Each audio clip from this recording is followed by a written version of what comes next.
Friends, आज का video है बोगनविलिया पे कि कैसे हम गमले में बोगनविलिया को लगाएं और उसको दूसरे गमले में कैसे शिफ्ट करेंगे।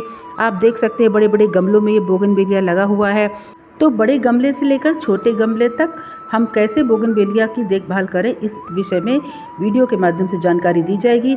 आप देख सकते हैं कि छोटे से प्लास्टिक पॉट में भी सिर्फ बोगनविलिया के फूल दिखाई पड़ रहे हैं और इसका कारण है कि ये अच्छे तरीके से मेंटेन किया गया है। गमले में लगे बोगनविलिया में भी आप भर भर कर फूल लगा सकते हैं और सबसे कम मेहनत में ये उगने वाला और रखरखाव करने वाला पौधा है। रंग बिरंगे इसके फूल होते हैं, कई कलर्स में आते हैं। आजकल तो इसकी पत्तियां भी कलर्ड आ गई हैं। आप देख सकते हैं इसमें बोगनविलिया की पत्तियां क्रीम और ग्रीन कलर की हैं।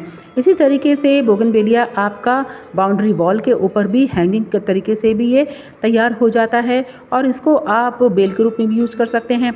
समर्स में यानी कि मार्च में इसमें फूल आने शुरू होते हैं और जो तकरीबन फ्रेंड्स 4 महीने तक फूल देता है, यानी कि जून जुलाई फर्स्ट वीक तक इसमें फ्लावरिंग होती रहती है। तो इस तरीके से कैसे करें बोगनविलिया की देखभाल, और ये जानकारी आपको दी जा रही है मॉडर्न गार्डनिंग एंड फार्मिंग के सौजन्य से। तो फ्रेंड्स बने रहिए मेरे साथ और शुरू करते हैं। कैसे करेंगे रिपोर्टिंग? आज की रिपोर्टिंग करेंगे हम प्लास्टिक वाले इन गमलों से, पॉट में से पौधे को निकाल देंगे और इनको शिफ्ट कर देंगे परमानेंट मिट्टी वाले गमले में, क्योंकि बोगनविलिया का पौधा पेरेनियल होता है, सालों साल चलता है। आप देखिए अभी क्या है, प्लास्टिक वाले पॉट में लगे हुए हैं जिसकी वजह से इसमें फूल ज़्यादा नहीं आ रहे, पत्तियाँ ज़्यादा हो गई हैं। इसमें पानी का निकास भी प्रॉपर नहीं हो रहा क्योंकि गमले के नीचे कंकड़ नहीं है, जैसा कि मैंने एक गमले में चेक किया। तो हमें क्या करना है, इसको शिफ्ट करेंगे। तो इसकी शुरुआत करते हैं सबसे पहले कटाई छटाई से, यानी कि ट्रेनिंग प्रूनिंग से।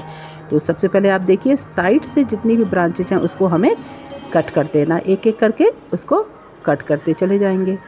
ऐसा करने से नई नई ब्रांचेज आती हैं और पौधा हमारा घना हो जाता है। और कटाई छटाई की प्रक्रिया हमें जो है फरवरी मार्च में करेंगे तो काफ़ी अच्छा होगा। इससे नए नए कल्ले आते हैं जिसमें फूल आते हैं। तो जितना अधिक आप कटाई छटाई कर देंगे उतने नए नए कल्ले आएंगे और पौधे का एक शेप हो जाएगा।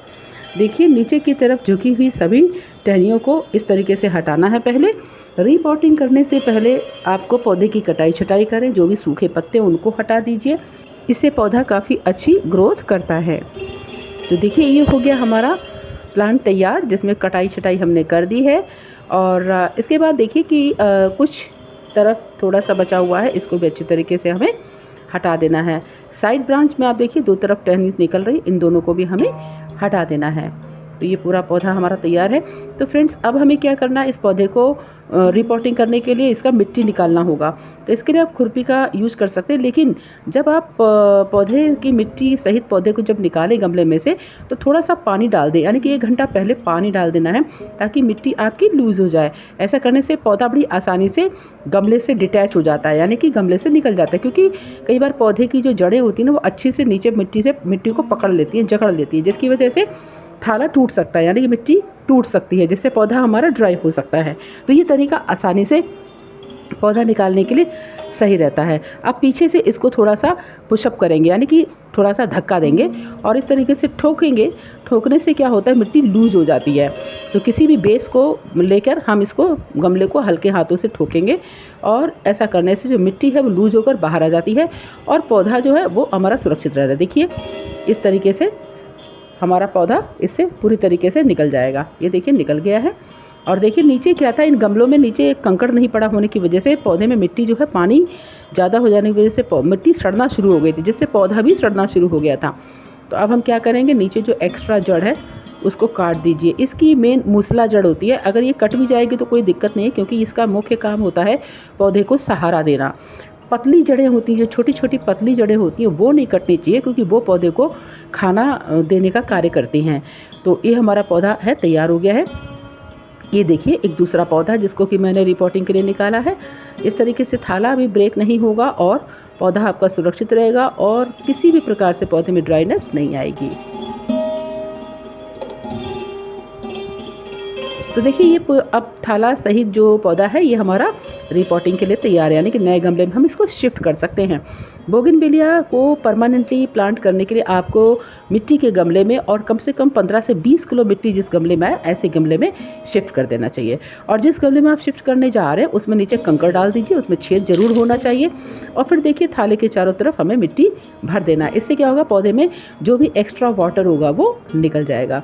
तो फ्रेंड्स, ऐसा कर देने से पौधा आपका मरेगा भी नहीं और अच्छे से सर्वाइव करेगा। देखिए कितनी खूबसूरती से ये पौधा हमारा तैयार हो गया है। जब गमले में मिट्टी भरेंगे तो कम से कम 2 से 3 सेंटीमीटर गमला को खाली रखना चाहिए। इससे पानी देने में ठीक रहता है, नहीं तो पानी जो भी देंगे वो बाहर निकल जाएगा। इसलिए थोड़ा सा मिट्टी कम देना चाहिए ताकि मिट्टी में जो भी पानी हम ऊपर से देंगे पौधे में वो उसमें रुक जाएगा। इस बात का हमेशा हमें ध्यान रखना है। और थोड़ा सा हल्का सा पौधे की मिट्टी को दबा देना है। तो इस तरीके से हमारा ये पौधा पूरी तरीके से तैयार हो गया है। तो फ्रेंड्स, ये सबसे अच्छी तरीका होता है पौधे की रिपोर्टिंग करने का। और देखिए ये पौधा जो है 2 साल पुराना है, पूरी तरीके से देखिए गमले में ही लगा हुआ है। अब इसकी कटाई छटाई समय समय पर होती रही है तो ये इस तरीके से पौधा चल पड़ा है।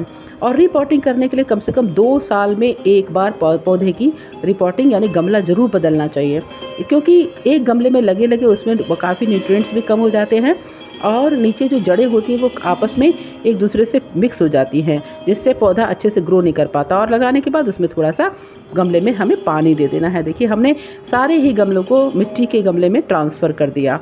पहले प्लास्टिक के गमले थे, अब ये मिट्टी के गमले में हमने बोगनविलिया को ट्रांसफ़र कर दिया है ताकि इसमें भर भर के फूल आएंगे। और 15 से 20 दिन तक हमको हल्की छाया हल्की धूप में इसको रखना है। तुरंत इसको धूप में नहीं रखना, नहीं तो पौधा हमारा ड्राई कर सकता है।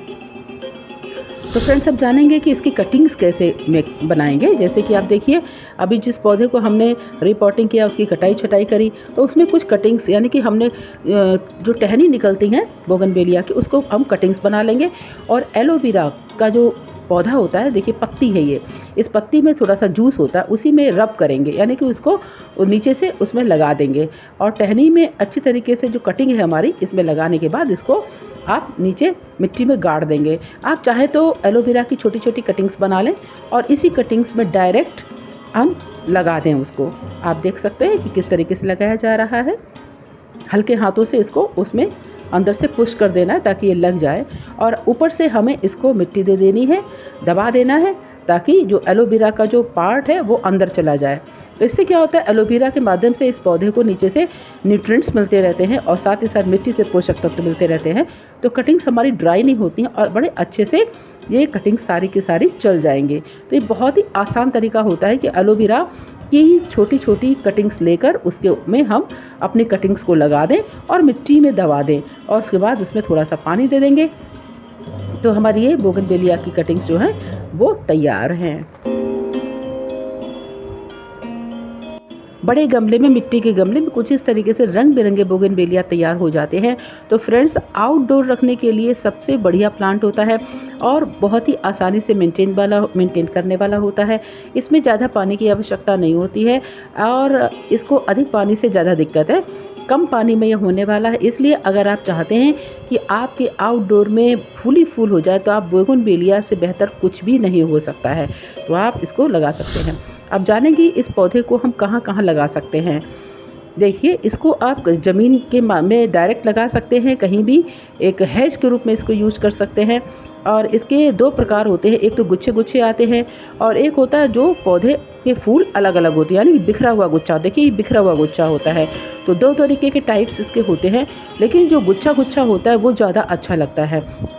जो आपकी चॉइस हो उसको आप ले सकते हैं। यहाँ पे देखिए इसको हेज में लगाया गया है, रोड के किनारे पूरा बोगनविलिया है। कटाई छटाई करके हम बेहद खूबसूरत ये हेज बना सकते हैं।